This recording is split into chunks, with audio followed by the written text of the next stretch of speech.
मुहरे गभीर आघात पाई जंत्रणा ज्वाला घूरी बुलुथुबा एक असुस्थ माई हाथी को शेष में वन विभाग ट्रांकुलाइज करी प्राथमिक चिकित्सा पर उन्नत चिकित्सा पई स्थानांतरित करा जायछि।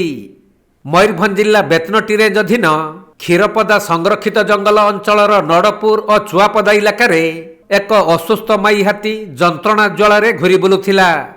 खबर पाई बेतनटीर डेपुटी रेंजर तत्वावधान रे बेतनटी वन विभाग एकाधिक टीम असुस्थ माई हाथीर पिछा करने सहित बारिपदारू डाक्तरी दल और ट्रांकुलाइज टीम डकाई हाथीटी को उद्धार करने चेष्टा करथिले।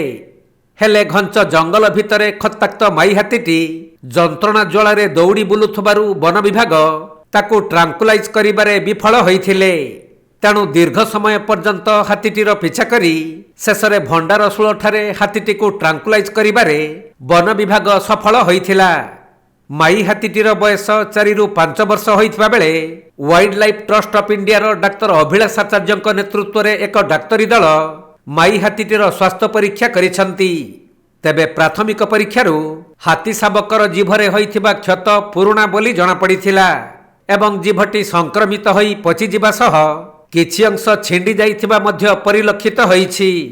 परे बारिपदा डीएफओ गोविंद चंद्र विश्वाल घटनास्थल रे पहुंची हाइड्रा सहायतार हाथीटी को टेकी ट्रक रे बुझाई करी उन्नत चिकित्सा पई बांग्रीपुसी रेंज अधीन तालबंध उपकंठ कानछिंडा रिहाबिलिटेशन केन्द्र को निया जाइछि। तेबे असुस्थ माई हाथी उपरे वन विभाग एकाधिक टीम एवं विशेषज्ञ डाक्तरी दल तीक्ष्ण नजर रखिथिबा सूचना मिलिछि।